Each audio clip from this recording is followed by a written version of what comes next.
Habang nagdurugo sa panganganak at nag-iisang lumalaban para sa anak, unti-unting nadiskubre ni Lara ang pinakamasakit na katotohanan.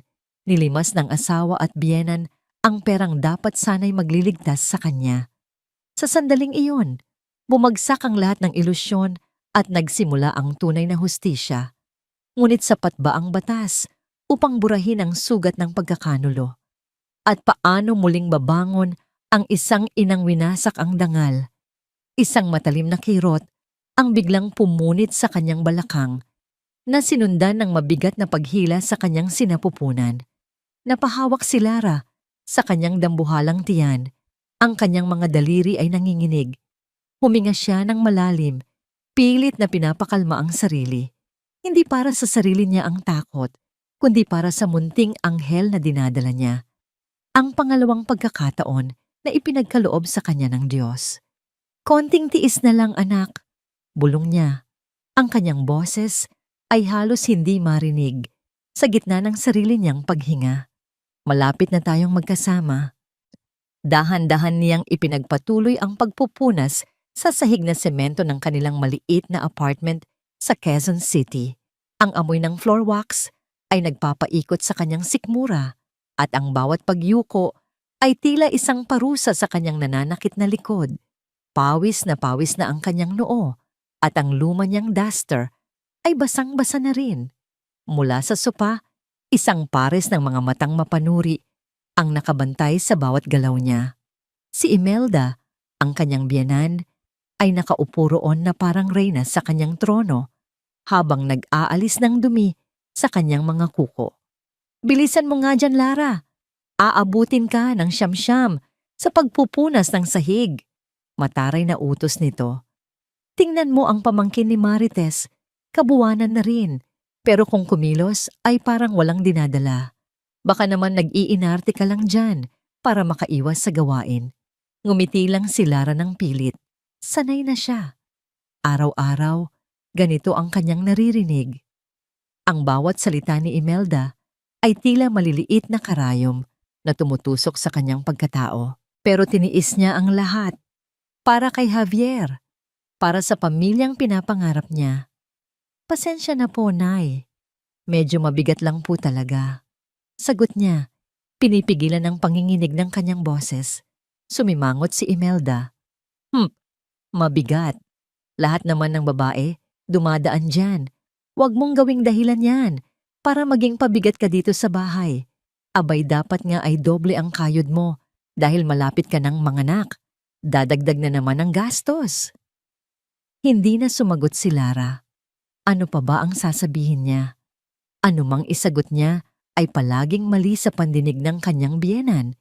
Itinuon na lang niya ang kanyang atensyon sa sahig, sa pag-asang ang pagod sa katawan ay maibsan ng kirot sa kanyang puso.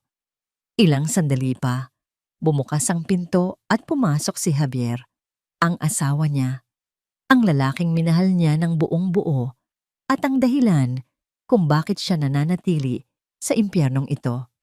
Ngunit ang Javier na pumasok ay hindi ang Javier na masayahin at puno ng pangarap na kanyang pinakasalan. Ang nasa harap niya ngayon ay isang lalaking laging pagod, laging balisa, at tila may pasan na problema ng buong mundo. Mahal, bati ni Lara, pilit na pinapasigla ang kanyang boses. Oh, Lara! Sagot ni Javier, halos hindi tumitingin sa kanya. Inilapag nito ang isang maliit na supot ng pandesal sa mesa at nagmano sa ina. Javier, anak, mabutit dumating ka na. Tingnan mo yang asawa mo, halos gumapang na sa paglilinis. Baka mamaya kung ano pa ang mangyari dyan. Sumbong agad ni Imelda na may halong pagkukunwari sa boses. Napatingin si Javier kay Lara at sa isang saglit nakita ni Lara ang awa sa mga mata nito. Pero nawala rin yun agad, napalitan ng pamilyar na pag-iwas. Magpahinga ka na, Lara. Ako na dyan, sabi nito. Pero alam ni Lara na hindi yun mangyayari. Lumapit si Lara sa asawa, umaasang makakakuha ng kahit konting lambing. Javier, kamusta ang trabaho? Baka naman may extra tayong pera? Gusto ko lang sanang bumili ng prutas. Kinuha ni Javier ang kanyang pitaka. Kumuha siya ng ilang gusot na pera at iniabot kay Lara. 200 piso. Pasensya na, mahal. Mahina talaga ang kita ngayon. Maraming kakumpetensya. Ito lang ang kaya kong ibigay, sabi nito, at muling umiwas ng tingin. Pagkasyahin mo na lang muna para sa pagkain natin. Tumango si Lara habang pinipiga ang pera sa kanyang palad. 200 piso. Paano niya ito pagkakasayahin para sa kanilang tatlo?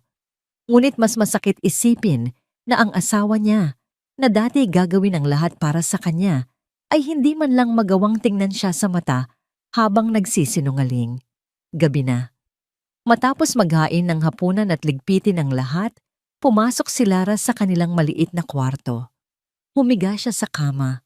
Ramdam ang bawat buto sa kanyang katawan na sumisigaw sa pagod. Si Javier ay nasa sala pa. Kausap ang kanyang ina. Palagi namang ganoon. Hinaplos ni Lara ang kanyang tiyan. Dito, sa katahimikan ng kanilang silid, doon lang niya na ilalabas ang lahat. Walang salitang lumabas sa kanyang bibig, pero ang kanyang mga luha ay nagsimulang dumaloy ng walang tigil. Tahimik. Maingat. Baka may makarinig. Anak, patawarin mo si nanay, ha? Bulong niya sa hangin. Hindi ito ang buhay na pinangarap ko para sa'yo, pero pangako, gagawin ko ang lahat para maging mabuti kang bata. Magiging malakas ako para sa'yo. Ipinikit niya ang kanyang mga mata. Yakap-yakap ang sariling tiyan na tila iyon na lamang ang tanging kanlungan niya sa mundo. Ang bawat patak ng kanyang luha ay isang panalangin. Panalangin para sa lakas. Panalangin para sa pagbabago. Panalangin para sa isang mas magandang bukas. Hanggang sa isang mas matinding kirot, mas matalas kaysa sa mga nauna, ang biglang sumakmal sa kanya. Napamulat siya. Kasabay nito, naramdaman niya ang mainit na likidong dumaloy sa kanyang mga binti. Nanlaki ang kanyang mga mata sa takot. Pumutok na ang kanyang panaubigan. Javier! Sigaw niya. Ang kanyang boses ay puno ng panik. Javier! Tulong! Wala siyang narinig na sagot. Tanging ang malakas na tawanan lamang mula sa sala ang umabot sa kanyang pandinig. Ang boses ni Javier at ni Imelda na tila walang anumang problema sa mundo. Javier! Sigaw niya muli, mas malakas, habang isa na namang makapangyarihang paghilab ang nagpakapit sa kanya sa kumot. Dumaan ang ilang minuto na tila walang hanggan. Ang matinding paghilab na nagpatayo sa lahat ng buhok sa kanyang katawan ay dahan-dahang humupa na parang isang malaking alon na umatras pabalik sa dagat. Napahinga ng malalim si Lara, ang kanyang dibdib ay mabilis na tumataas baba. Isang maling alarma, isang babala. Ngunit ang takot ay nanatili, malamig at mabigat sa kanyang sikmura. Ang bawat paggalaw ng sanggol sa loob niya na dating nagdudulot ng kagalakan, ngayon ay may kasamang kaba. Paano kung hindi na niya kayanin? Paano kung sa pagkakataong ito, mabigo na naman siya? Dahan-dahan siyang bumangon mula sa pagkakahiga. Ang mga tawanan mula sa sala ay napalitan na ng mahinang tunog ng telebisyon. Hindi man lang nila narinig ang kanyang pagsigaw. O baka narinig, ngunit binaliwala lang. Yumuko siya at sinilip ang ilalim ng kanilang lumang kama. Sa pinakasulok, natatatakpan ng alikabok, ay may isang maliit na kahon ng sapatos. Maingat niya itong hinila palabas. Ang takip nito ay malambot na sa kaluman. Ito ang kanyang munting baul ng nakaraan, isang nakaraan na pilit niyang tinatalikuran, pero hindi kayang kalimutan. Binuksan niya ito. Sa loob, kasama ng ilang luma at kupas na liham mula kay Javier, noong sila'y magkasintahan pa lamang, ay may isang litrato. Hindi ito ordinaryong litrato. Ito ay isang sonogram, isang maliit na itim at puting imahe ng isang pangarap na hindi natupad. Hinaplos niya ang manipis na papel. Bumalik ang lahat. Ang alaala ay kasing linaw ng sakit na naramdaman niya noon. 3 taon na ang nakalipas. 5 buwan siyang buntis noon. Kaya mo pa ba, mahal? Tanong ni Javier, pinupunasan ng pawis sa sariling noo. Nasa loob sila ng isang mainit at masikip na bodega. Nakatambak ang daan-daang kahon ng delata. Isa ito sa mga racket o sideline ni Javier noon, ang mag-repack at mag-deliver ng mga grocery items. Oo naman, sagot ni Lara. Ngumingiti kahit ramdam niya ang pagod hanggang sa kanyang mga buto. Para sa future natin to, di ba? Para sa baby natin. Iyon ang palaging sinasabi ni Javier. Para sa future. Kaya naman si Lara, sa kanyang paniniwalang yon ang tamang gawin ay tumutulong sa pagbubuhat. Hindi ang pinakamabibigat, pero sapat na para manakit ang kanyang likod at braso sa pagtatapos ng araw. Nakangiti siyang bumuhat ng isang maliit na kahon ng sardinas nang bigla niyang maramdaman iyon. Isang matalas na kirot sa kanyang puson na sinundan ng kakaibang init sa pagitan ng kanyang mga hita. Natigilan siya, napatingin siya sa ibaba, at doon, sa luma niyang palda, nakita niya ang isang patak ng dugo. Binitawan niya ang kahon. Ang malakas na kalabog nito ay kasabay ng pagsigaw ng kanyang puso. Javier! Ang sumunod na eksena ay malabo na sa kanyang isipan. Ang alam lang niya ay nasa isang malamig na kwarto siya ng ospital. Isang doktor na may malungkot na mukha ang kausap nila. I'm sorry, Mrs. Reyes, sabi ng doktor sa mahinahong boses. We did everything we could, but you lost the baby. Gumuho ang mundo ni Lara. Humagulgol siya, isang tunog na puno ng sakit at pagkawala. Hinanap ng kanyang mga mata si Javier, naghahanap ng karamay, ng lakas. Pero si Javier ay nakatayo malapit sa pinto, hindi makatingin sa kanya. Ang kanyang mga mata ay nakapako sa sahig. Ang kanyang mga kamay ay abala sa pagkalikot ng kanyang cellphone. At si Imelda, na kararating lang, ay sumandal sa pader na may ekspresyong tila naiinis, walang bakas ng awa o lungkot. Ang tanging sinabi nito ay, sayang ang gastos sa ospital, wala namang nangyari. Naramdaman ni Lara ang mainit na luhang dumadaloy sa kanyang pisngi. Hinigpitan niya ang hawak sa sonogram. Iyon ang huling pagkakataon na naramdaman niyang nag-iisa siya sa mundo. Matapos ang pangyayaring iyon, nangako si Javier. Patawarin mo ko, mahal, sabi nito habang yakap-yakap siya. Hindi na mauulit. Pangako. Sa susunod, aalagaan kitang mabuti. Hindi ko nahahayaang mapagod ka. Hindi na kita pababayaan. Ang mga pangakong yon ang pinanghawakan niya. Iyon ang naging dahilan kung bakit siya muling umasa. Ngunit habang tinitingnan niya ngayon ang kanyang kalagayan, pagod, gutom, at laging pinag-iinitan, ang mga pangakong yon ay parang mga basag na salamin na sumusugat sa kanyang puso. Biglang bumukas ang pinto ng kwarto. Mabilis na ipinunas ni Lara ang kanyang mga luha at itinago ang kahon sa kanyang likuran. Lara, bakit gising ka pa? Tanong ni Javier. Nakita nito ang namumugto niyang mga mata. Wala. Naalala ko lang si baby. Sabi ni Lara, tumutukoy sa sanggol na nawala sa kanila. Umupo si Javier sa gilid ng kama. May bakas ng pagkakasala sa kanyang mukha. Huwag mo nang isipin yun.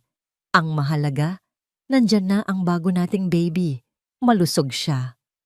Inabot nito ang kamay para haplusin ang tiyan ni Lara. Pero umiwas siya ng bahagya. Ibang-iba na ngayon, mahal. Pagpapatuloy ni Javier, ang kanyang boses ay pilit na pinapakalma. Aalagaan kita. Aalagaan natin siya. Pangako yan. Ang mga salitang iyon, ang parehong mga salita. Ngunit ngayon, wala na itong bigat. Wala nang katotohanan. Tanging isang hungkag na tunog na lamang. Para subukan siya, para bigyan ng sarili ng isang katiting na pag-asa na baka nagkakamali lang siya. Naglakas loob si Lara. Javier, sabi niya sa mahinang boses. Gusto ko sanang kumain ng manggang hilaw, yung may konting bagoong. Natigilan si Javier. Sa isang saglit, nakita ni Lara ang paglambot sa kanyang mga mata. Isang anino ng dating Javier na handang suungin ng gabi para lang tuparin ang isang hiling niya. Tumingin ito sa kanyang malaking tiyan at pagkatapos ay bumalik ang tingin sa kanyang mga matang nagmamakaawa. Gagabi na, mahal, nautal niyang sabi at sa pag-aatubili pa lang nito ay alam na ni Lara ang kasunod. Saan naman tayo bibili niyan ngayon? Bukas na lang ng umaga ha? Susubukan kong dumaan sa palengke bago pumasok sa trabaho. Susubukan, hindi gagawin. Hindi pa man nakakasagot si Lara. Isang matinis na boses ang biglang pumunit sa katahimikan mula sa sala. Tila nakikinig pala si Imelda sa kanilang usapan. Naririnig ko kayo. Anong mangga ang pinagsasabi ninyo dyan? Sigaw nito. Ang boses ni Imelda ay puno ng pang-aalipusta. Halatang-halata na hindi ito simpleng tanong, kundi isang akusasyon. Bago pa man makapagsalita si Javier para ipagtanggol siya, kung may balak man ito, ay muling dumagundong ang boses ng matanda at sa pagkakataong ito, direkta nang nakatutok sa kanya. Walang pera para sa luho, Lara! Ang sigaw nito na tumagos sa manipis na pader at diretsong tumama sa puso ni Lara. Kung gusto mong kumain, magtiis ka. Ang dami-dami nating utang. Tapos uunahin mo pa ang paglilihi mong yan. Hindi ito panahon para mag-inarte. Napayuko si Javier. Talunan, walang lakas na kumontra sa kanyang ina. At si Lara, naiwan siyang nakatitig sa kawalan. Ang huling hibla ng pag-asa na pinanghahawakan niya ay tuluyan ng naputol. Sa sandaling iyon, naintindihan niya, hindi na magbabago ang asawa niya. At ang mga pangako nito ay kasing hungkag ng kanilang bulsang, palaging sinasabing walang laman. Ang amoy ng mamahaling kape at matatamis na pastry ay nagpapaikot sa sikmura ni Javier. Nakaupo siya sa isang malambot na silya sa loob ng isang kilalang coffee shop sa Tomas Morato. Ang lugar ay paborito ng kanyang ina. Isang lugar na sumisigaw ng karangyaan. Isang karangyaan na hindi nila dapat tinatamasa. Ay nako, Imelda. Ang ganda-ganda naman ng bago mong bag. Hermes ba iyan? Tanong ng isa sa mga kaibigan ng kanyang ina. Isang ginang na makapal ang kolorete sa muka at kumikinang ang mga alahas sa leeg at braso. Ngumiti si Imelda ng matamis. Isang nangiting hindi kailanman nakita ni Lara. Naku, Mare, maliit na bagay lang. Regalo sa akin ng butihin kong anak, sabi nito. Sabay haplos sa braso ni Javier. Napilitan siyang ngumiti. Ang regalo na yon ay nagkakahalaga ng higit sa 6 na buwang sahod ng isang ordinaryong empleyado. Ang perang yon ay galing sa sobre na buwan-buwang ipinapadala ni Don Alejandro. Ang perang yon ay para dapat kay Lara, para sa kanilang magiging anak. Habang nagpapatuloy ang masayang kwentuhan at tawanan ng mga ginang, naramdaman ni Javier ang pag-vibrate ng kanyang cellphone sa bulsa. Dahan-dahan niya itong kinuha sa ilalim ng mesa. Isang mensahe mula sa isang numerong hindi nakasave sa kanyang contacts pero alam na alam niya kung kanino galing. Ang pangalan ay Mr. Chua, ang kolektor ng utang. Ang simpleng mensahe ay nagpatindig ng lahat ng balahibo sa kanyang batok. Javier, 1 linggo na lang, alam mo na ang mangyayari kapag hindi nagbayad ang nanay mo. Biglang nanlamig ang kanyang mga kamay. Ang ingay ng coffee shop ay tila humina. Ang tanging naririnig niya ay ang malakas na kabog ng sarili niyang dibdib. Ang utang. Ang walang katapusang utang sa sugal ng kanyang ina na pilit nilang tinatakpan gamit ang pera ng mga Serrano. 1 taon na ang nakalipas sa mismong gabi na natanggap nila ang unang padala mula kay Don Alejandro. Puno ng pag-asa si Javier. Sa wakas, makakaipon na sila. Maibibigay na niya kay Lara ang buhay na nararapat para dito. Ngunit pag-uwi niya, naabutan niya ang kanyang inang si Imelda na nagwawala sa sala. Basag ang mga plorera, nakakalat ang mga gamit. Anak, wala na tayo. Tapos na tayo. Hagulgol nito, sabay luhod sa kanyang harapan. Nagulat siya. Ano pong nangyari, Nay? Umiling-iling ito. Ang buhok ay gulo-gulo. Ang mukha ay basang-basa ng luha. Yung utang Yung utang ko sa kasino, hinahabol na nila ako.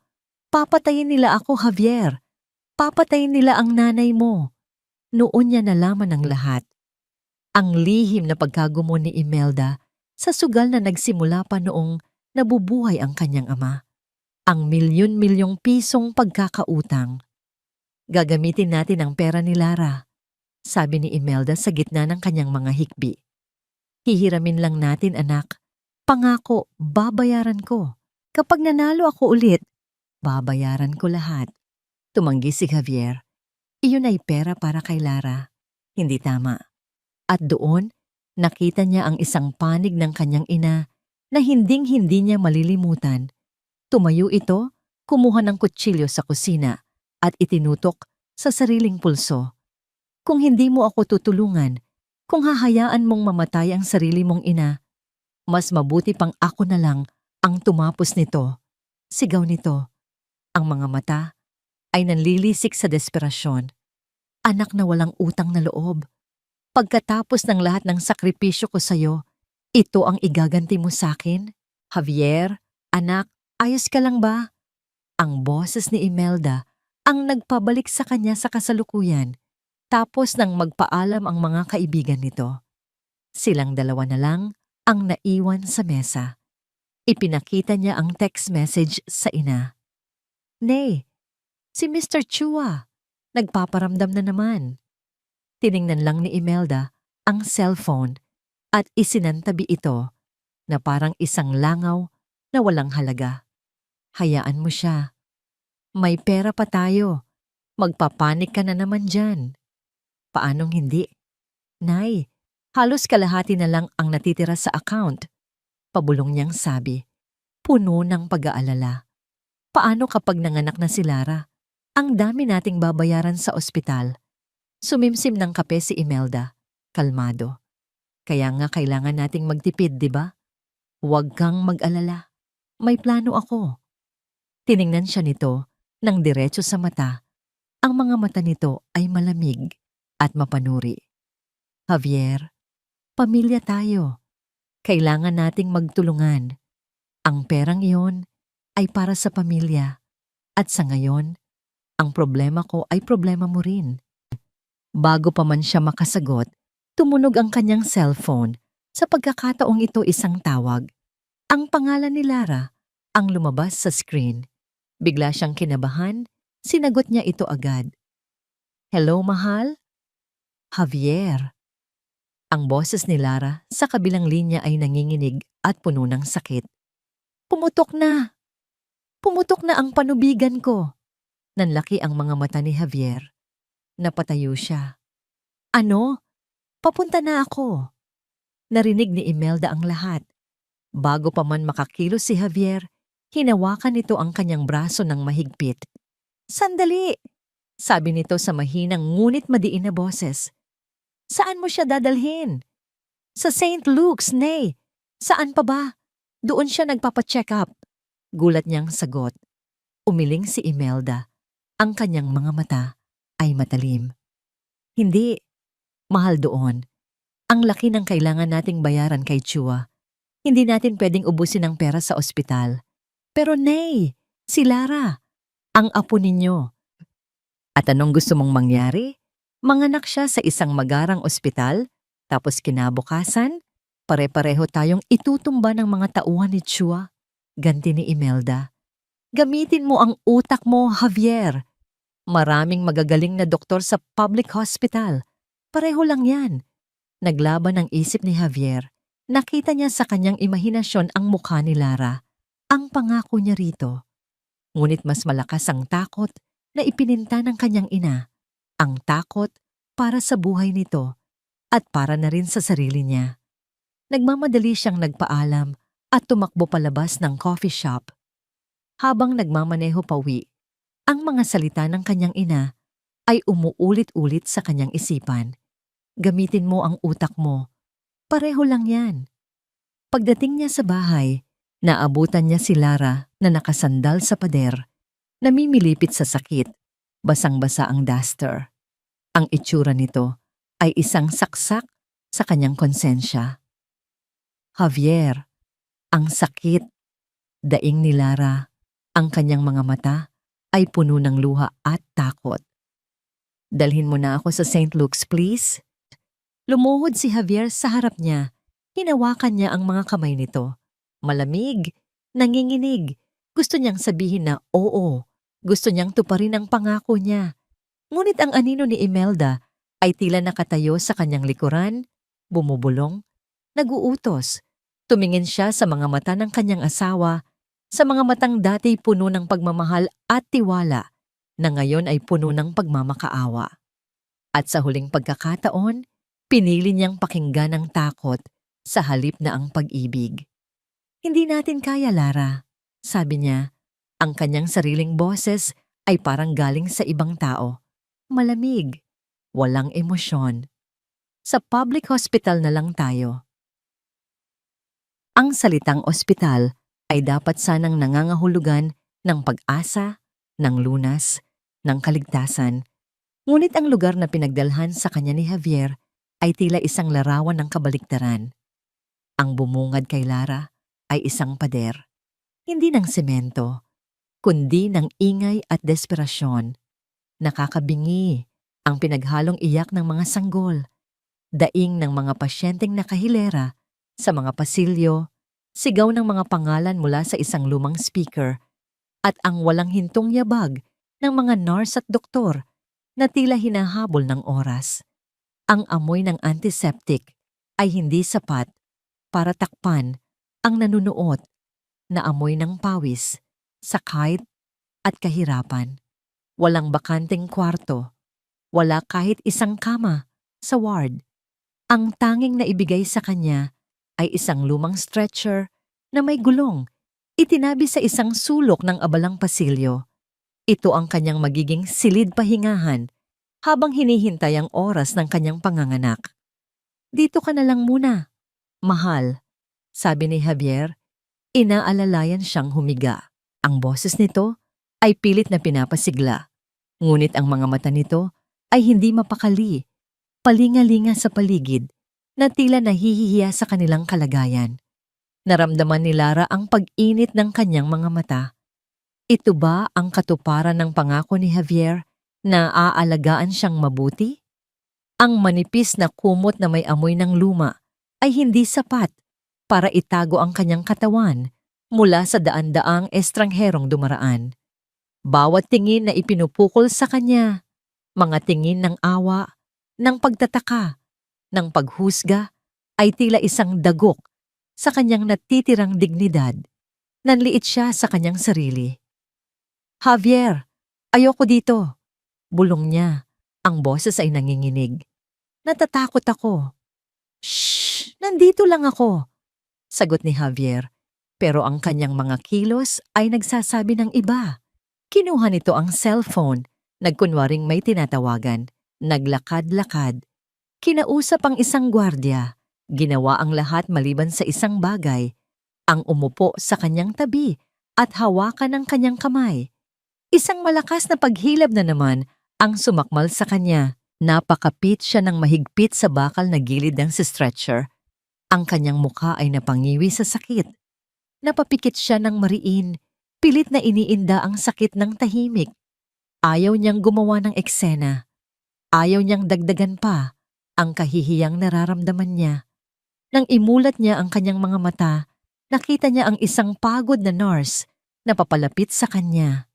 Ang uniforme nito ay bahagyang gusot at may maliliit na patak ng kung ano. Pero ang mga mata nito, kahit pagod, ay may bakas ng kabaitan. Mrs. Reyes? Tanong ng nurse. Tumango si Lara. Heto, inumin mo muna. Kailangan mong manatiling hydrated. Iniabot nito ang isang basong plastik ng tubig. Pasensya na po sa sitwasyon. Talagang puno po kami ngayon. Salamat po, hirap na sabi ni Lara. Ang kanyang lalamunan ay tuyong-tuyo. Tiningnan ng nurse ang kanyang chart. Regular na ba ang paghilab? Oo po. Mga bawat 10 minuto na po yata. Tumango ang nurse at ngumiti ng bahagya. Sige. Magtiis lang po tayo ng konti. Babalikan kita mamaya para i-check. At sa isang iglap, na wala na ito, tinawag ng isa na namang pangangailangan sa kabilang dulo ng pasilyo. Ang simpleng kabaitan ng nurse ay lalong nagpasidhi sa sakit na nararamdaman ni Lara. Isang estranghero ang nagpakita sa kanya ng higit na malasakit kaysa sa sarili niyang asawa. Napatingin siya kay Javier na ngayon ay nakasandal sa pader, abala pa rin sa kanyang cellphone. Parang isang aktor sa isang entablado, gumaganap sa papel na nag-aalalang asawa, pero ang kanyang puso at isip ay nasa ibang lugar. Lumapit ito sa kanya. Mahal, kailangan kong umalis saglit. Saan ka pupunta? Tanong ni Lara. Ang kanyang boses ay puno ng takot. Huwag mo kong iwan dito, Javier. Please. Sandali lang talaga. Pangangatwiran nito, iniiwasan ang kanyang mga mata. Susubukan kong humanap ng mauutangan. Baka sakaling mailipat kita sa isang private room, kahit man lang sa ward. Hindi ako magtatagal, pangako. Ang parehong mga salita na naman. Susubukan, pangako. Mga salitang wala ng halaga. Hindi na siya sumagot. Ano pa ang saysay? Hinayaan na lang niyang halikan siya ni Javier sa noo. Isang halik na malamig at walang buhay. At pagkatapos ay pinanood niya itong maglakad palayo, papalabas ng ospital, papalayo sa kanya. Naiwan siyang mag-isa. Isang matandang babae sa katabing stretcher ang umuungol sa sasakit. Isang bata ang umiiyak ng walang tigil sa di kalayuan. Ang lahat ng tunog ay tila naghahalo-halo, lumilikha ng isang nakakabaliw na musika ng pagdurusa. At doon, sa gitna ng lahat, naramdaman ni Lara ang pinakamatinding paghilab. Ang sakit ay hindi na lamang sa kanyang tiyan, kundi tila kumakalat sa buong katawan niya, dinudurog ang kanyang mga buto. Hindi na niya kayang manahimik. Isang sigaw ang kumawala sa kanyang lalamunan. Isang sigaw na puno ng sakit, ng takot, at ng ganap na pag-iisa. Javier! Sigaw niya kahit alam niyang walang makikinig, kahit alam niyang wala na ito. Dalawang nurse ang mabilis na lumapit sa kanya. Nakita nila ang sitwasyon. Nako, manganganak na to, sabi ng isa. Ipasok na yan sa delivery room. Bilis! Habang mabilis na tinutulak ang kanyang stretcher sa isang pasilyo na hindi niya alam kung saan patungo, ang tanging naiisip ni Lara ay ang mukha ni Javier habang tumatalikod ito papalayo. Iniwan siya. Sa pinakamahalagang sandali ng kanilang buhay, pinili nitong iwan siya. Hindi siya pumunta para humanap ng mauutangan. Ang totoo, pumunta siya sa lugar kung saan nauubos ang kanilang pera. Ang makintab na sahig na gawa sa marmol ay sumasalamin sa libu-libong kumukutitap na ilaw mula sa mga chandelier at slot machine. Ang hangin ay mabango, amoy ng mamahaling pabango at sigarilyo na may halong kakaibang amoy ng pera at kasakiman. Ang marangyang kasino na ito sa Entertainment City ay isang mundo na napakalayo mula sa magulo at desperadong pasilyo ng pampublikong ospital na iniwan niya. Ang bawat hakbang ni Javier sa malambot na carpet ay tila isang pagtapak sa sarili niyang konsensya. Dumiretso siya sa isang pinto sa pinakasulok ng gusali. Isang pinto na walang pangalan. Binabantayan ng dalawang lalaking nakasuot ng itim na suit. Nakilala siya ng mga ito at bahagyang tumango. Pinapasok siya sa isang pribadong silid. Sa loob, ang ingay ay napalitan ng isang nakakabinging katahimikan. Nakaupo sa isang malaking leather na sofa si Mr. Chua, isang lalaking nasa edad 50, balingkinita ng katawan at nakasuot ng simpleng polo shirt. Hindi ito mukhang mapanganib, kung hindi lang sa dalawang matipunong lalaki na nakatayo sa likuran nito at sa malamig na kalkulasyon sa kanyang mga mata. Javier, bati ni Mr. Chua. Ang kanyang boses ay kalmado, ngunit walang anumang kabaitan. Mabuti naman at natuto ka nang sumunod sa usapan. Napalunok si Javier. Mr. Chua, Pasensya na po sa abala. Heto na po ako. Ang nanay mo. Pagpapatuloy ni Mr. Chua habang nagbubuhos ng tsaa sa isang maliit na tasa, ay isang babaeng puno ng swerte sa buhay. Pero walang swerte sa baraha. Alam mo ba yon? Hindi umimik si Javier. Mayaman ang napangasawa niya noon. Namatay. Nag-iwan ng pera. Naubos sa sugal. Sabi ni Mr. Chua, tila nagkukwento lang. Pagkatapos, ang anak niya, nakapangasawa ng anak mayaman. At ang pera ng manugang, saan napupunta? Sa sugal pa rin. Itinaas nito ang tingin at diretsong tumitig kay Javier. Ang problema sa nanay mong sugarol, Javier, ay hindi siya marunong tumigil.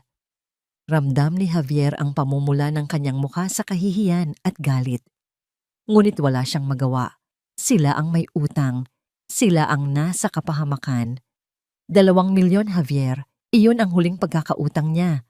Sabi ni Mr. Chua, ibinababa ang tasa. At dahil sa interes at sa abala na idinulot ninyo sa akin, gawin na nating 2.5. Ngayon na. Nanlaki ang mga mata ni Javier. Pero, sir, ang usapan po, babayaran namin bukas. Nagbago na ang isip ko. Simpleng sagot nito. May narinig akong balita. Manganganak na raw ang asawa mo. Maraming gastos yan. Baka makalimutan ninyo na naman ang obligasyon ninyo sa akin. Ayoko nang ganoon. Nagsimulang mamasa ang mga palad ni Javier. Ang pera sa kanilang lihim na account, iyon na lang ang natitira sa kanila. Kung ibibigay niya ang ganoong kalaking halaga, halos wala nang matitira. Pwede po bang kahit kalahati mo na? Pagmamakaawa niya. Ngumiti si Mr. Chua, isang ngiting hindi umabot sa kanyang mga mata. Javier, huwag mo akong subukan. Alam mo ba kung anong ginagawa ko sa mga taong hindi nagbabayad sa akin? Tinatanong ko sila kung aling daliri sa kamay nila ang paborito nila. At iyon ang una kong pinuputol. Nanigas si Javier sa kanyang kinatatayuan. Ang banta ay malinaw. Hindi ito isang biro. Walang pagpipilian. Nanginginig ang mga kamay na kinuha niya ang kanyang cellphone. Binuksan niya ang banking app. Habang tinatype niya ang malaking halaga, ang larawan ni Lara na namimilipit sa sakit ay biglang pumasok sa kanyang isipan. Ang mukha nitong puno ng tiwala. Ang kanyang pangako. Patawarin mo ko, Lara. Patawarin mo ko. Pinindot niya ang confirm transfer.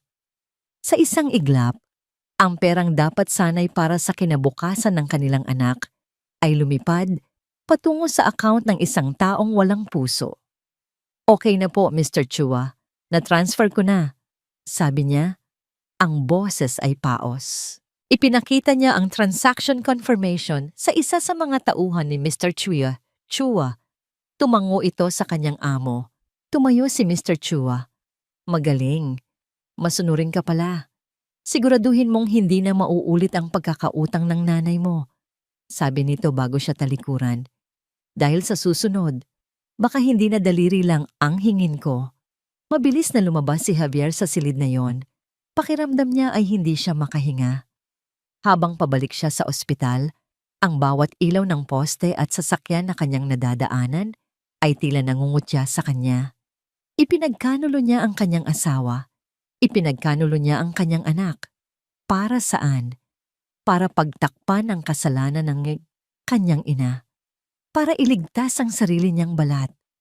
Pagbaba niya ng taxi sa harap ng ospital, ramdam niya ang bigat sa kanyang dibdib.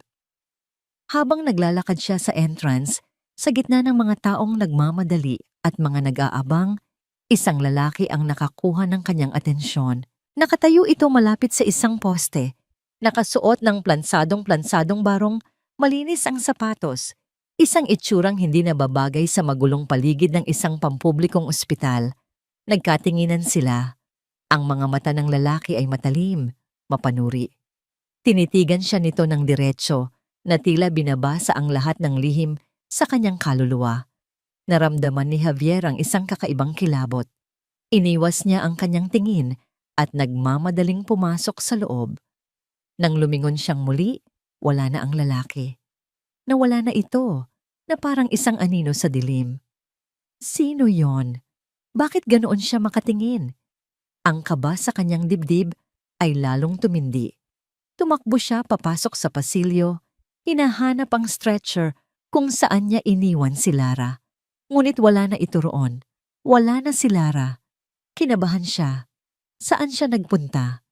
Nilibot niya ang kanyang paningin hanggang sa may nakita siyang isang nurse na nagmamadaling lumabas mula sa isang pinto na may nakasulat na delivery room. Nurse! Tawag niya rito. Lumingon ito sa kanya. Ang mukha ay puno ng pag-aalala. Kayo po ba ang asawa ni Mrs. Reyes? Si Lara Reyes? Opo, ako nga. Nasaan siya? Ayos lang ba siya? Huminga ng malalim ang nurse. Tila naghahanda sa sasabihing masamang balita. Sir, kailangan po ng agarang operasyon. May komplikasyon. Ang unang bumalik kay Lara ay ang mga tunog. Ang mahinang ritmikong pag-beep ng isang makina sa kanyang tabi. Ang malayong pag-ungol ng isang pasyente.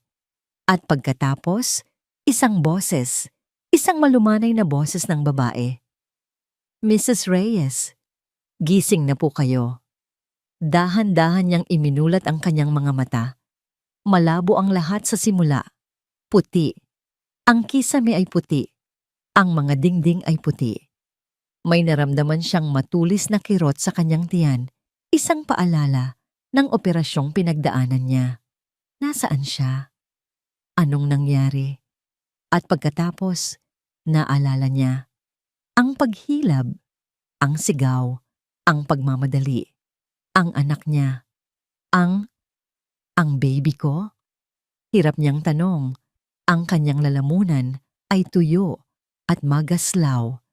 Isang nakangiting nurse ang pumasok sa kanyang paningin. Congratulations po, ma'am.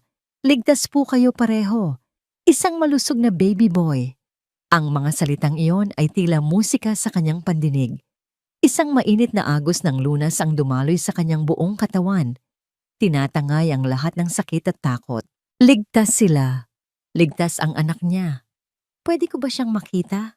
Pagmamakaawa niya, tumango ang nurse. Siyempre po. Ilang sandali pa, isa pang nurse ang pumasok. May bitbit na isang maliit na bundol ng puting tela. Maingat itong inilapit sa kanya. At doon, sa loob ng kumot, nakita niya ang pinakamagandang mukha na nasilayan niya sa buong buhay niya. Ang kanyang anak. Mayroon itong maliliit at perpektong mga daliri, manipis na buhok na kasing itim ng gabi, at mga labing bahagyang nakaawang. Ang amoy nito ay pinaghalong gatas at bagong buhay. Nang inilagay ng nurse ang sanggol sa kanyang mga braso, naramdaman ni Lara ang isang pag-ibig na napakatindi na halos hindi niya kayang dalhin. Lahat ng pagod, lahat ng sakit, lahat ng kahihiyan, nawala lahat. Ang mahalaga lang ay ang munting nilalang na ito sa kanyang mga bisig. Anak ko. Bulong niya habang dumadaloy ang mga luha ng kagalakan sa kanyang pisngi. Hinagkan niya ang malambot na noo nito. Sa sandaling iyon, buo siya. Sa sandaling iyon, sapat na ang lahat. Bumukas ang pinto. Pumasok si Javier na sinundan ni Imelda. Ang mukha ni Javier ay pinaghalong pagod at lunas. Ngunit si Imelda, nakangiti ng pagkatamis-tamis. Apo ko! Masayang sabi ni Imelda na tila siya ang pinakamasayang lola sa buong mundo. Lumapit ito at agad kinuha ang sanggol mula sa mga braso ni Lara. Naku, ang gwapo-gwapo naman, manang-mana sa lola. Hinalik-halikan nito ang sanggol, kinarga-karga at ipinagmayabang kay Javier. Tingnan mo anak, ang ilong, parang sa mga Reyes, ang bibig, parang sa akin. Pinanood lang sila ni Lara. May isang bahagi sa kanya na gustong bawiin ang kanyang anak, ngunit pinigilan niya ang sarili. Bigyan mo siya ng pagkakataon, sabi niya sa sarili. Baka ito na ang simula ng pagbabago.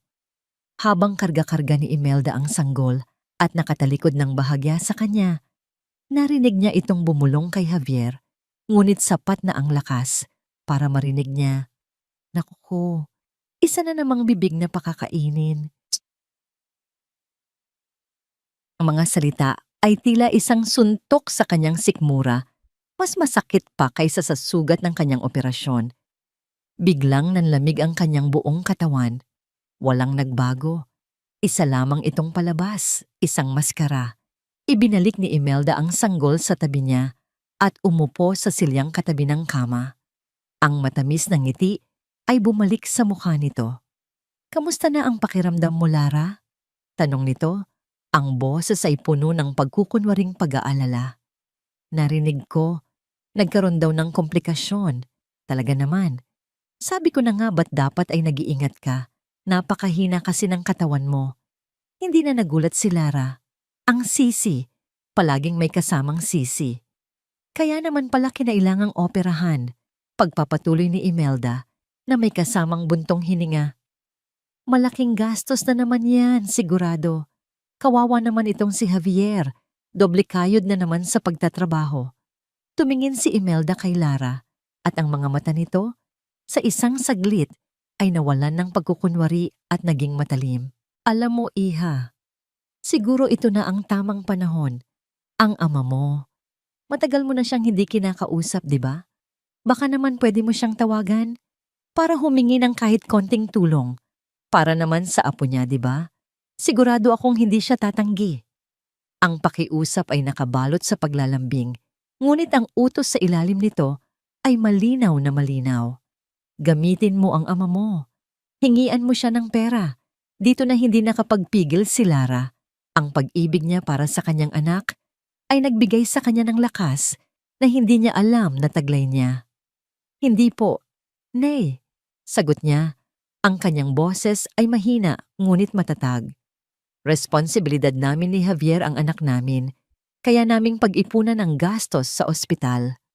Tumingin siya kay Javier, naghahanap ng suporta. "Di ba, mahal?" Natigilan si Javier. Nagpalipat-lipat ang tingin niya mula kay Lara patungo sa kanyang ina. Nakita ni Lara ang laban sa kanyang mga mata, ang pagnanais na sumang-ayon sa kanya, at ang takot sa kanyang ina. "Oo naman, mahal," sabi ni Javier. Ngunit ang kanyang boses ay walang katiyakan. "Kaya natin to." Sumimangot si Imelda. "Aba, kung yan ang sabi ninyo," sabi nito. Tumatayo. "Halika na, Javier. Hayaan muna nating magpahinga si Lara. Mukhang pagod na pagod siya." Hinalikan ni Imelda ang sanggol sa huling pagkakataon at naglakad palabas. Sumunod si Javier, ngunit bago ito tuluyang lumabas, lumingon ito kay Lara na may tinging puno ng paghingi ng paumanhin. Isang tingin na nagsasabing, "Patawarin mo ako, wala akong magawa." Isinara ni Javier ang pinto, ngunit hindi ito sumara ng husto. May naiwang isang maliit na siwang. Naiwan si Lara kasama ang kanyang anak. Ang puso niya ay mabigat. Akala niya, ang pagsilang ng sanggol na ito ang mag-aayos sa lahat. Ngunit ngayon, alam niyang isa lamang itong bagong kabanata sa parehong malungkot na kwento. Ipinikit niya ang kanyang mga mata, sinusubukang hanapin ang kapayapaang naramdaman niya kanina. Ngunit ang katahimikan ay biglang binasag ng mga boses mula sa labas ng pinto, ang nagtatalong boses ni Javier at Imelda. "Ano ba?" "Nay, bakit niyo naman sinabi yun sa kanya?" Narinig niyang sabi ni Javier. Ang boses nito ay pabulong ngunit puno ng pagtutol. "Ang alin? Ang pagsasabi ng totoo?" Mataray na sagot ni Imelda, at ang boses nito ay mas malakas. Walang pakialam kung may makarinig. "Javier, gumising ka nga. Saan natin kukunin ang pambayad sa operasyong yan? Ibinigay mo na kay Chua ang halos lahat ng pera." Nanigas si Lara. "Anong pera? Anong ibinigay kay Chua?" At pagkatapos, narinig niya ang mga salitang dumurog sa kanyang mundo. Mga salitang wawasak sa lahat ng natitira niyang tiwala at pagmamahal. Ang galit na sigaw ni Imelda ay umalingaw-ngaw sa pasilyo at tumagos sa siwang ng pinto. Diretsong sumaksak sa kanyang puso. "Anong gagawin natin? sa natitirang pera mula sa tatay niya. Uubusin mo sa ospital na to? Anong gagawin natin sa natitirang pera mula sa tatay niya? Ang mga salita ay hindi pumasok sa tainga ni Lara. Sila ay sumabog sa loob ng kanyang isipan. Ang mahinang pag-beep ng monitor sa kanyang tabi ay biglang nawala. Ang amoy ng antiseptic ay naglaho. Ang sakit mula sa kanyang operasyon ay tila manhid. Ang tanging umiral sa kanyang mundo ay ang alingaw-ngaw ng mga salitang iyon. Pera, mula sa tatay niya, paulit-ulit, na parang sirang plaka. Sa isang iglap, ang lahat ng piraso ng kanyang miserableng buhay sa nakalipas na mga taon ay nagsimulang magkabit-kabit sa isang nakakakilabot na larawan. Ang kanilang maliit at masikip na apartment sa kabila ng pagiging manager, di umano ni Javier sa isang kumpanya. Ang walang katapusang dahilan na mahina ang kita, maraming kakompetensya, kailangan maghigpit ng sinturon. Ang 200 piso na iniabot sa kanya para sa isang linggong pagkain. Ang mga damit na pinaglumaan pa ng mga pinsan ni Javier, ang mga pagkaing dilata na halos isumpa na niya, ang pagtanggi sa kanyang simpleng hiling na manggang hilaw. Ang sigaw ni Imelda.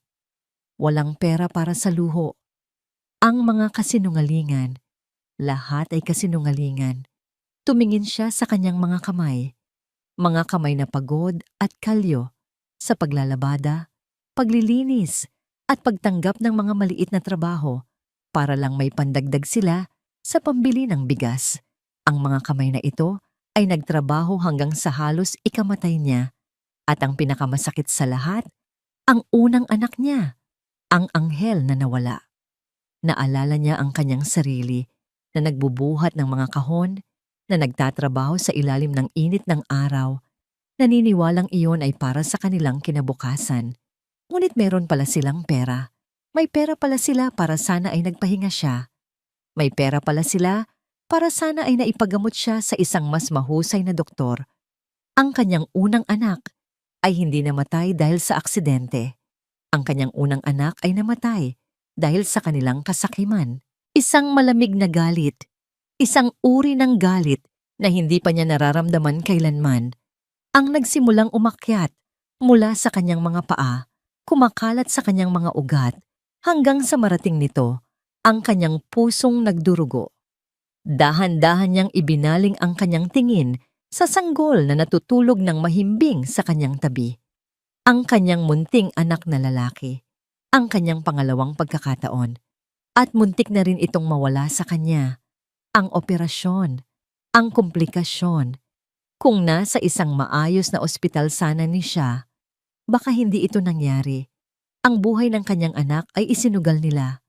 Hindi niya ito palalampasin. Sinubukan niyang bumangon. Isang matalas na kirot ang pumunit sa kanyang tiyan at napahiga siyang muli. Napadaing sa sakit. Masyado pa siyang mahina. Ngunit ang apoy sa kanyang puso ay mas malakas kaysa sa sakit ng kanyang katawan. Sakto namang bumukas ang pinto. Pumasok si Javier, dahan-dahan, na tila naglalakad sa ibabaw ng mga itlog. Ang mukha nito ay puno ng pagkakasala. Mahal. Simula nito, pasensya na sa sinabi ni nanay. Huwag mo na lang. Hindi na niya ito pinatapos. Tinitigan siya ni Lara ng diretso sa mga mata. Ang dating maamo at mapagmahal na mga mata ay ngayon ay malamig at walang anumang emosyon. Javier, sabi niya. Ang kanyang boses ay mahina. Halos isang bulong, ngunit matatag at puno ng bigat. Anong pera ang sinasabi ng nanay mo? Nanlaki ang mga mata ni Javier. Ang kulay sa kanyang mukha ay biglang nawala. Nag-iwas ito ng tingin. Ano? Wala. Wala kang narinig. Mahal. Nag-aaway lang kami ni nanay tungkol sa mga utang. Huwag kang magsinungaling, putol ni Lara. Ang kanyang boses ay bahagyang tumaas. Narinig ko, malinaw na malinaw. Anong pera mula kay tatay? Nagpanik si Javier. Nagpalinga-linga ito na parang isang pusang na corner. Lara, pagod ka lang. Galing ka sa operasyon. Baka Baka guni-guni mo lang yan dahil sa gamot, sabi ng doktor. Normal lang daw malito pagkatapos ng operasyon. Magpahinga ka na lang muna. Ang mga salitang iyon, ang pagtanggi, ang pagsisikap na palabasin siyang baliw, iyon na ang huling patunay. Iyon ang pumatay sa lahat ng natitirang pagmamahal sa puso ni Lara. Hindi na siya nagsalita. Tinitigan niya lang ito. At sa kanyang pananahimik, nakita ni Javier ang katotohanan. Nakita nito na alam na niya na huli na ang lahat. Kailangan ko lang lumabas saglit, sabi ni Javier. Umatras papalayo sa kanya. Babalik ako. At tulad ng ginawa nito kanina, tumalikod ito at iniwan siya. Iniwan siya sa gitna ng durog niyang mundo.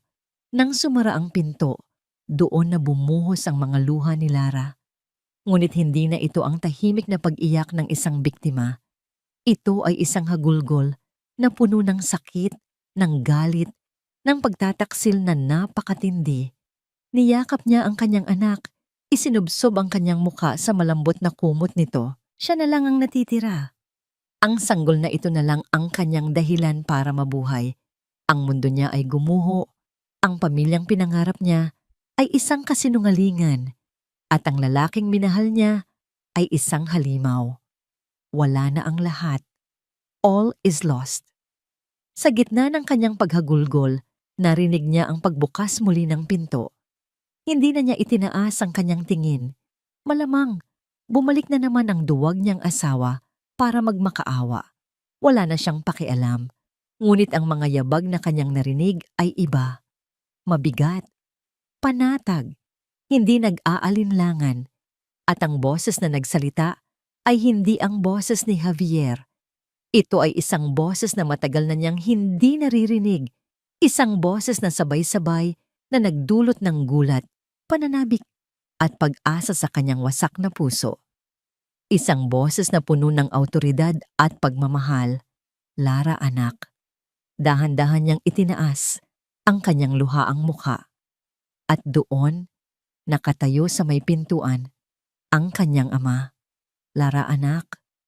Ang boses na yon ay parang isang susi na nagbukas ng isang nakakandadong silid sa kanyang puso. Isang silid na puno ng mga alaala ng isang masayang kabataan, ng isang amang palaging nariyan, bago pa man maging komplikado ang lahat.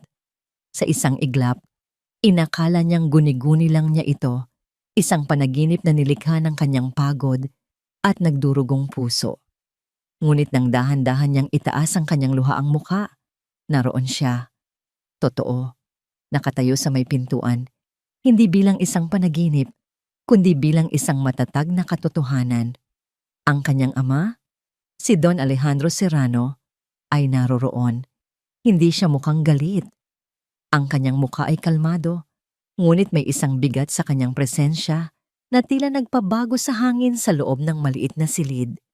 Ang kanyang mamahaling suit at makintab na sapatos na katad ay isang malaking kontradiksyon sa marumi at nagbabakbak na pintura ng mga dingding ng ospital. Sa likuran niya ay may dalawa pang lalaki. Isa ay may matalas na tingin at nakasuot ng barong, tila isang abogado. At ang isa ay ang lalaking nakita ni Javier kanina sa entrance, ang anino sa dilim. Hindi kumilos si Don Alejandro agad. Tinitigan muna niya ang kabuuan ng eksena. Ang kanyang anak, na payat at putlang-putla sa murang hospital gown, ang maliit na sanggol na mahimbing na natutulog sa tabi nito, ang kalunos-lunos na kalagayan ng silid na mas mukha pang bodega kaysa sa isang lugar para sa mga bagong panganak. Nakita ni Lara ang banayad na pagbabago sa ekspresyon ng kanyang ama, ang mahigpit na pag-igting ng kanyang panga, ang halos hindi mapansing panginginig ng kanyang kamao. Ang kalmadong anyo ay isang manipis na takip lamang sa kumukulong galit sa loob. Dahan-dahan itong humakbang palapit. Ang bawat yabag ay mabigat at may kahulugan. Lumuhod ito sa tabi ng kanyang kama. Inaalis ang isang hibla ng buhok na dumikit sa kanyang basang pisngi. Tatay, bulong ni Lara, at sa pagsambit ng salitang iyon, muling bumuhos ang kanyang mga luha. Ngunit hindi na ito luha ng galit o desperasyon.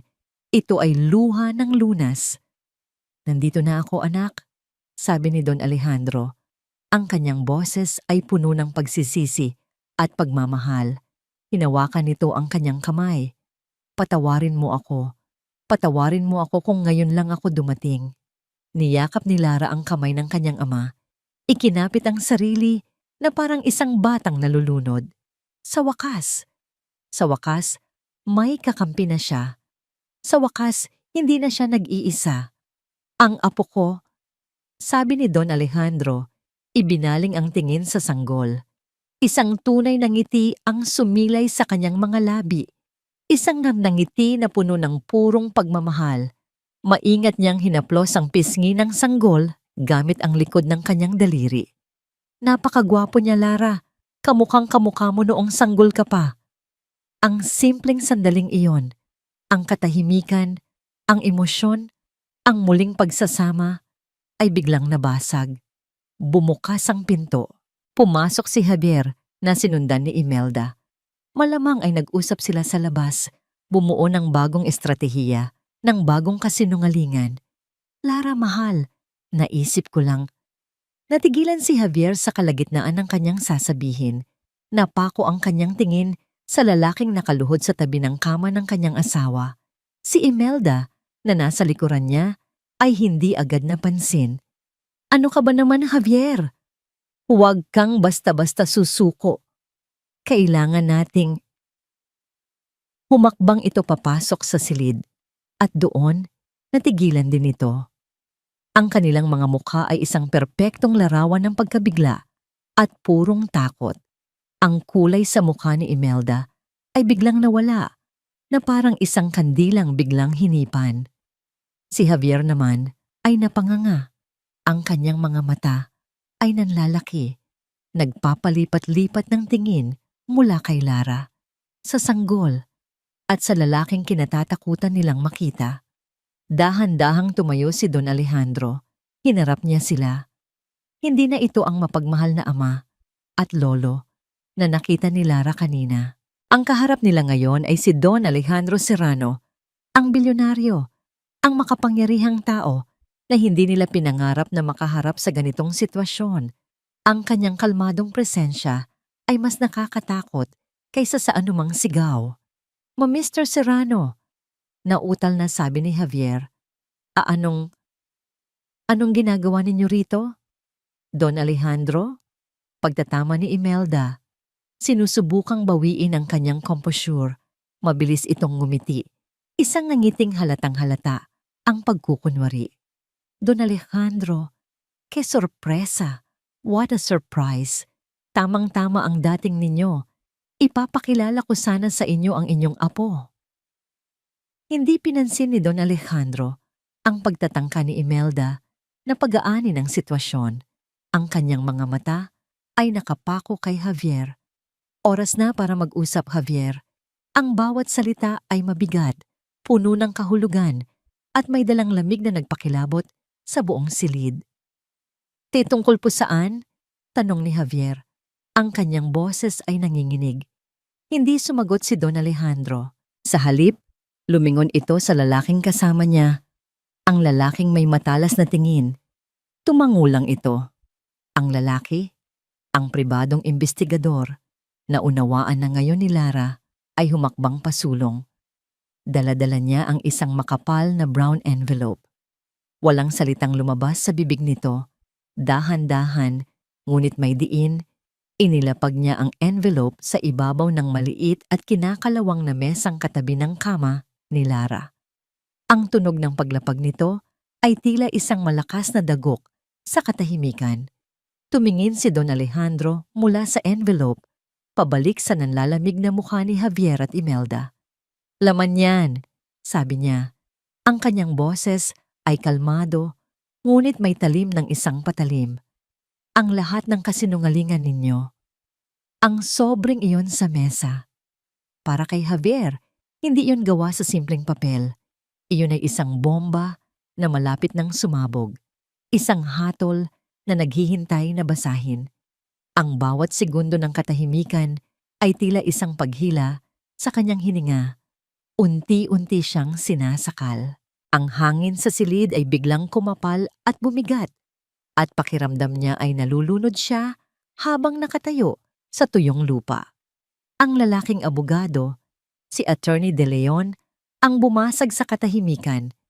Kinuha nito ang sobre, binuksan ng walang pagmamadali, at inilabas ang isang salansan ng mga dokumento.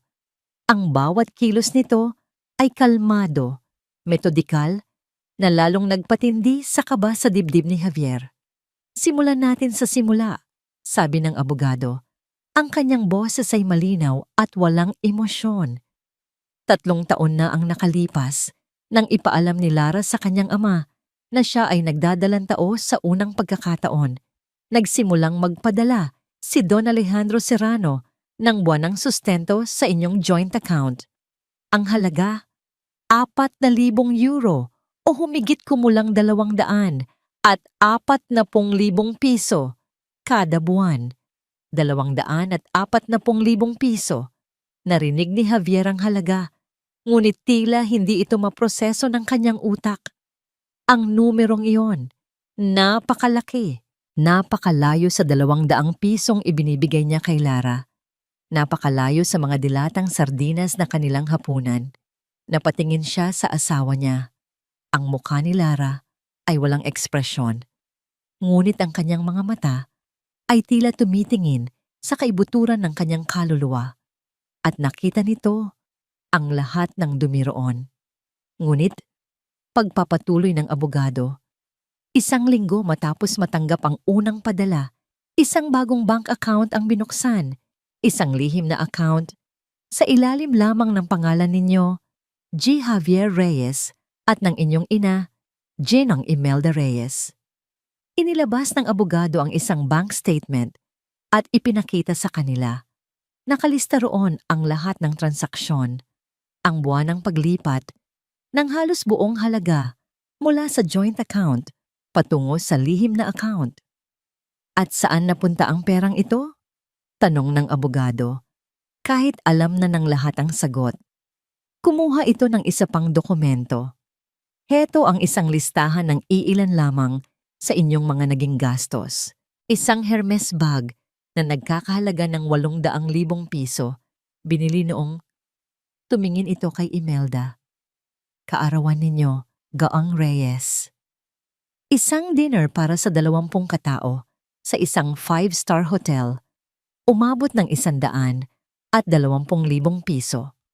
Mga cash withdrawal sa iba't ibang kasino sa Maynila at Macau na may kabuuang halaga na sa loob lamang ng 2 taon ay umabot sa 14 na milyong piso. Kasinungalingan! Biglang sigaw ni Imelda, ang kanyang pagkukunwaring kalmado ay biglang gumuho. Gawa-gawa niyo lang ang lahat ng yan, paninira, bintang na walang katibayan. Ang imbestigador ay tahimik na naglabas ng isang serye ng mga litrato mula sa isa pang folder at ipinatong ang mga ito sa ibabaw ng mga dokumento. Ang unang litrato, si Imelda, tumatawa ng malakas sa isang lamesa ng baccarat, napapalibutan ng mga tumpok ng casino chips. Ang pangalawang litrato, si Javier at Imelda, kumakain sa isang mamahaling restaurant, may bote ng champagne sa kanilang lamesa. Ang petsa sa ibaba ng litrato ay ang mismong araw na sinabi ni Javier kay Lara na wala silang pera kahit pambili ng gamot sa ubo. Ang pangatlong litrato, si Imelda lumalabas sa isang high-end boutique, bit-bit ang bag na Hermes. Lahat ng ito ay kasinungalingan.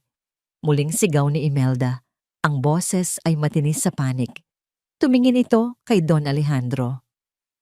Don Alejandro, huwag kayong maniwala sa kanila. Pinagtutulungan nila kami. Ang anak ninyo, hindi nyo alam ang tunay na ugali niyan. Walang utang na loob. Sinisiraan niya kami sa inyo. Hindi kumibo si Don Alejandro. Tila isang estatwa. Nakatayo, nagmamasid, hinahayaan ang mga ebidensya na magsalita para sa kanilang sarili. At pagkatapos, ibinagsak ng abogado ang huling bomba, ang pinakamabigat sa lahat. At ang pinakamasakit sa lahat, sabi ni Attorney De Leon, ang kanyang boses ay bahagyang bumaba na may pahiwatig ng habag para kay Lara. Ayon sa medical records, mula sa unang pagbubuntis ni Lara, ang dahilan ng kanyang pagkalaglag ay severe fatigue and malnutrition, pagkapagod at kakulangan sa nutrisyon. Tumingin ito ng diretso kay Javier. Nangyari iyon sa parehong linggo kung kailan nag-withdraw kayo ng 100,000 piso para sa isang weekend getaway sa Tagaytay. Sa sandaling iyon, gumuho ang mundo ni Javier. Hindi na ang pera, hindi na ang mga bag, kundi ang katotohanan na ang kanyang kasakiman, ang kanyang kaduwagan, ay may direktang kinalaman sa pagkamatay ng kanyang unang anak. Ang lakas sa kanyang mga tuhod ay biglang nawala. Bumagsak siya sa sahig. Gumapang siya palapit sa kama ni Lara. Ang kanyang mga luha ay dumadaloy na parang ilog. Ang kahihiyan, ang pagsisisi, ang sakit, lahat ay bumuhos ng sabay-sabay. Hinawakan niya ang laylayan ng kumot ni Lara. Ang kanyang katawan ay nanginginig sa paghagulgol. Lara, mahal, patawarin mo ko. Sabi niya sa pagitan ng mga hikbi. Patawarin mo ko. Hindi ko sinasadya. Si nanay. Pinilit niya ko. Natakot ako. Lara, please. Patawarin mo ko. Itinaas niya ang kanyang tingin. Umaasa. Nagmamakaawa na makita ang kahit katiting na awa sa mga mata ng kanyang asawa. Ang Lara na palaging nagpapatawad. Ang Lara na palaging umiintindi. Ngunit ang babaeng nakatingin sa kanya mula sa kama ay hindi na ang Lara na kilala niya. Ang kanyang mukha ay isang blangkong maskara. Ang kanyang mga mata ay malamig, malalim, at walang laman, na parang isang bintanang nakasara na, kung saan wala nang anumang liwanag na makakapasok. Ang kanyang pananahimik ay mas malakas kaysa sa anumang sigaw, mas matalas kaysa sa anumang sumpa. Ito ang kanyang hatol. Sa gitna ng paghagulgol ni Javier, at nang walang tigil na pagtanggi ni Imelda, isang malakas at tiyak na katok ang narinig mula sa pinto. Bumukas ito at pumasok ang 2 unipormadong pulis. Ang pagpasok ng 2 pulis ay tila nagpatigil sa oras. Ang bawat tao sa silid ay natigilan. Ang bawat isa ay may sariling reaksyon sa hindi inaasahang pagdating ng batas. Si Javier, na nakaluhod pa rin, ay tumingala na may halong gulat at pagkalilit. Si Imelda naman ay biglang tumahimik. Ang kanyang mukha ay nagpakita ng isang emosyon na hindi pa nakikita ni Lara sa kanya dati. Purong, hindi pekeng takot. Ang mas matandang pulis, isang lalaking may bigote at malumanay, ngunit may awtoridad na tindig, ang unang nagsalita.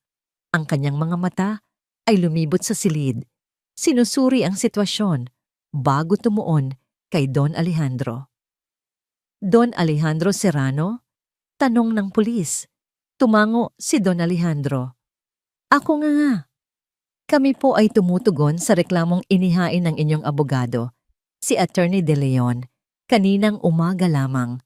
Isang reklamo ng estafa o panloloko at qualified theft laban kina G. Javier Reyes at Jengao Imelda Reyes. Ang bawat salita ng pulis ay malinaw at formal. Bawat salita ay isang pako na ibinabaon sa kabaong ng mga kasinungalingan ni na Javier at Imelda. Dito na tuluyang nawala sa sarili si Imelda.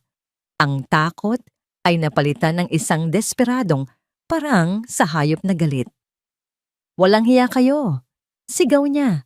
Itinuturo si Don Alejandro at pagkatapos ay si Lara. Anong karapatan ninyong gawin ito sa amin?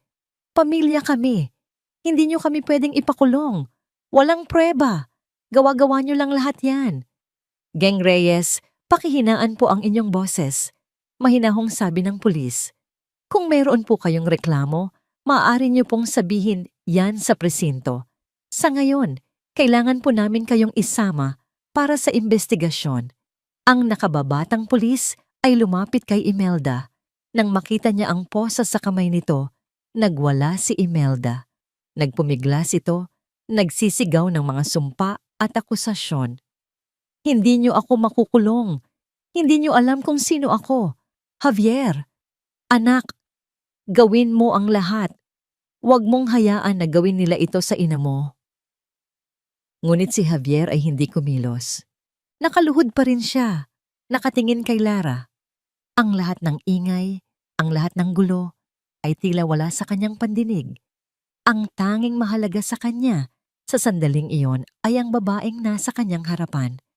Habang isinasakay si Imelda na patuloy sa pagwawala, lumapit ang mas matandang pulis kay Javier. G. Reyes, tumayo na po kayo. Kailangan niyo na pong sumama sa amin. Dahan-dahang tumayo si Javier. Ang kanyang mga balikat ay bagsak. Ang kanyang mukha ay basang-basa ng luha. Wala nang bakas ng pagiging arogante. Wala nang bakas ng pagkukunwari. Ang nasa harap ni Lara ay isang lalaking durog. Isang lalaking nawalan ng lahat. Bago siya tuluyang isama ng pulis, humingi siya ng isang huling pabor. Sandali lang po, pakiusap niya sa pulis. Makausap ko lang po siya. Kahit isang minuto lang. Pumayag ang pulis at naghintay sa may pinto. Humarap si Javier kay Lara. Ang distansya sa pagitan nila ay ilang talampakan lamang, ngunit pakiramdam niya ay isang karagatan ang naghihiwalay sa kanila. Lara. Simula niya, ang kanyang boses ay paos at basag. Alam kong wala ng halaga ang anumang sasabihin ko. Alam kong huli na ang lahat. Pero gusto ko lang malaman mo na sa simula, minahal kita. Minahal talaga kita. Isang luha ang muling pumatak mula sa kanyang mga mata. Natakot lang ako, Lara. Natakot ako sa nanay ko. Natakot ako sa mga pinagkakautangan niya. Nadala ako sa Agos.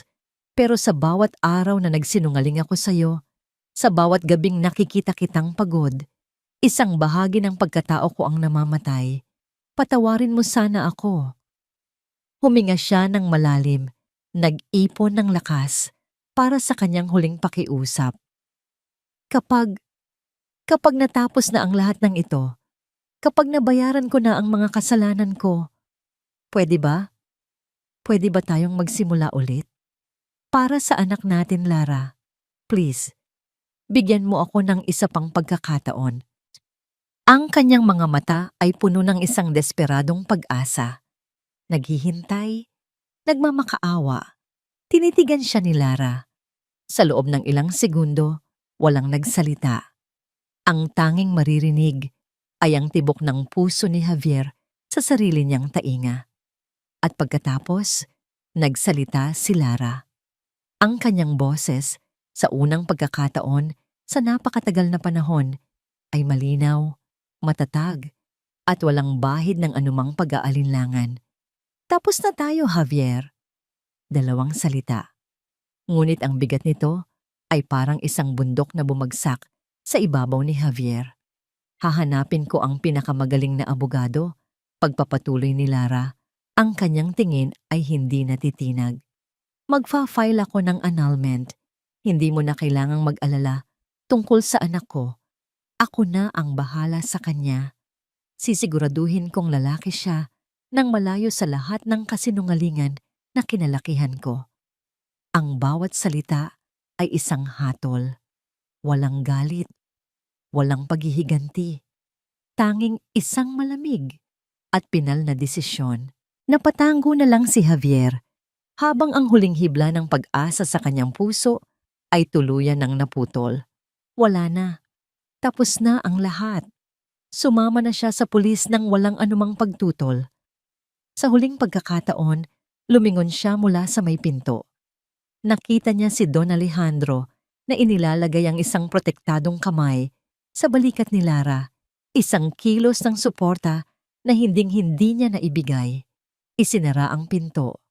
Naiwan si Lara sa katahimikan, kasama ang kanyang ama at ang kanyang anak.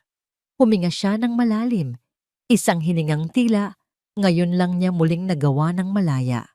Tumingin siya sa labas ng bintana.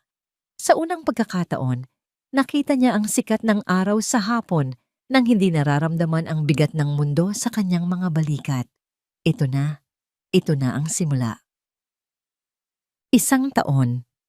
Ang isang taon ay maaaring napakaikli lamang, ngunit para kay Lara, ito ay isang buong buhay.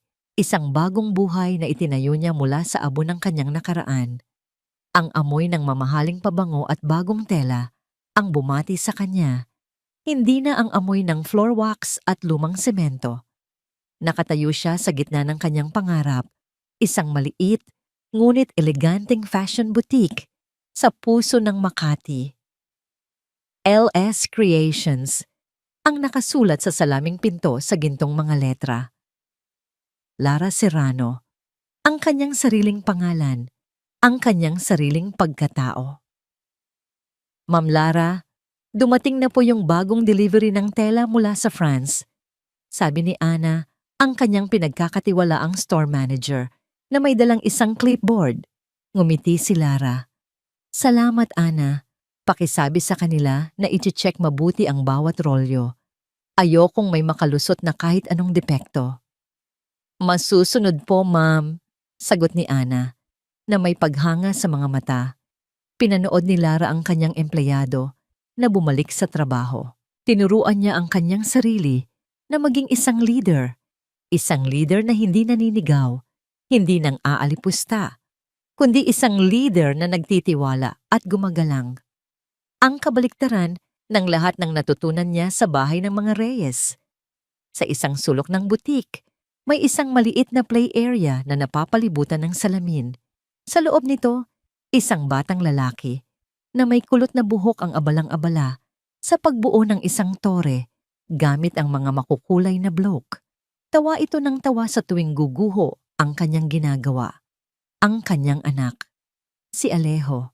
Ipinangalan niya ito sa kanyang ama, Alejandro, bilang pasasalamat. Iniwan ni Lara ang kanyang ginagawa at pumasok sa play area. Umupo siya sa malambot na carpeted na sahig. Alejo anak, tawag niya. Tumingala ang bata at nang makita siya, isang matamis na ngiti ang sumilay sa mga labi nito. Mama, sigaw nito. At gumapang papalapit sa kanya, yumakap sa kanyang mga binti. Niyakap niya ito ng mahigpit, isinubsob ang kanyang mukha sa mabangong buhok nito. Ito ang kanyang mundo, ang kanyang lakas, ang kanyang lahat. Ang bawat pagod at puyat ay naglalaho sa tuwing nakikita niya ang masayang mga mata ng kanyang anak. Ma'am Lara, tawag ulit ni Ana mula sa labas ng play area. May sulat po para sa inyo. Galing sa... Nag-atubili ito. Bureau of Corrections. Natigilan si Lara ng isang saglit. Hindi niya kailangang hulaan kung kanino galing. Tumango siya. Salamat, Ana. Pakilagay na lang sa opisina ko. Matapos ang ilang minuto, habang natutulog na si Alejo sa duyan nito, sa loob ng kanyang opisina, kinuha ni Lara ang sulat. Ang sobre ay simple at puti. Ang sulat kamay sa labas ay pamilyar. Huminga siya ng malalim at binuksan ito. Ang mga salita sa loob ay puno ng pagsisisi. Tunog. Maririnig ang boses ni Javier sa isipan ni Lara na may bahagyang echo habang binabasa niya ang sulat. Lara, mahal ko. Kung matatawag pa kitang mahal. 1 taon na. 1 taon na kitang hindi nakikita. 1 taon na puno ng pagsisisi. Dito sa loob, maraming oras para mag-isip. At sa bawat araw, ikaw at ang anak natin ang nasa isip ko. Mali ako, Lara. Alam ko, naging duwag ako, naging makasarili. Pinakinggan ko ang maling tao. Pero maniwala ka, walang araw na hindi kita minahal. Ipinagpatuloy ni Lara ang pagbabasa. Ang sulat ay naglalaman ng mga detalye ng buhay ni Javier sa kulungan, ang paglilitis na nagpatunay sa lahat ng kasalanan nila ni Imelda at ang mahabang sentensyang ipinataw sa kanila. Humihingi ito ng tawad, ngunit higit sa lahat, humihingi ito ng litrato ni Alejo. Hindi ko hinihiling na patawarin mo ako ngayon. Alam kong imposible yon. Ang tanging hiling ko lang, sana, balang araw, maipakita mo sa anak natin ang isang litrato ko at sabihin mo sa kanya na minahal siya ng kanyang ama, kahit na nagkamali ito ng malaki. Tinapos ni Lara ang pagbabasa. Walang luhang pumatak. Walang galit na namuo sa kanyang dibdib. Tanging isang malalim na pakiramdam ng kapayapaan at pagtanggap. Matagal na niyang pinatawad si Javier sa kanyang puso. Hindi para sa kanya, kundi para sa sarili niya. Ang pagpapatawad ang nagpalaya sa kanya mula sa pagiging isang biktima. Maingat niyang tiniklop ang sulat at inilagay sa loob ng isang kahon sa kanyang desk drawer. Isang kahon na puno ng mga alaala ng nakaraan na hindi na niya kailangang buksan pa. Tumunog ang kampanilya sa labas, hudyat na may pumasok sa butik. Ilang sandali pa, bumukas ang pinto ng kanyang opisina. Ang paborito kong apo, ang masiglang boses ni Don Alejandro, ang pumuno sa silid. May dala itong isang malaking paper bag mula sa isang kilalang toy store. Lumapit ito sa duyan at marahang hinalikan ang natutulog na si Alejo sa noo. Tay, bati ni Lara na may ngiti sa kanyang mga labi. Kamusta ang mag-ina ko? Tanong ni Don Alejandro, umupo sa silyang katapat niya. Nakita ko ang sales report para sa nakaraang buwan. Kahanga-hanga anak, mas magaling ka pang negosyante kaysa sa akin. Salamat sa tiwala ninyo, Tay. Hindi ko ito magagawa kung wala kayo. Hindi, Lara. Seryosong sabi ni Don Alejandro. Tinititigan siya ng may pagmamalaki. Nandito lang ako para sumuporta. Lahat ng ito, ikaw ang gumawa. Ang lakas, ang talino, ang puso. Nasa iyo na yan noon pa man. Kailangan mo lang matutunang gamitin para sa sarili mo. Nagkwentuhan sila tungkol sa negosyo, sa mga plano para sa hinaharap, at sa mga bagong kalokohan ni Alejo. Sa gitna ng kanilang tawanan, nakita ni Lara ang kislap sa mga mata ng kanyang ama. Isang kislap na matagal na nawala, na ngayon ay bumalik dahil nakikita niyang buo at masaya na ang kanyang kaisa-isang anak. Nang magising si Alejo, ang maliit na opisina ay napuno ng halakhak ng lolo at apo. Pinanood sila ni Lara, ang kanyang puso ay puno ng pasasalamat. Ang pamilyang pinangarap niya noon, isang pamilyang puno ng kasinungalingan at sakit, ay nawasak.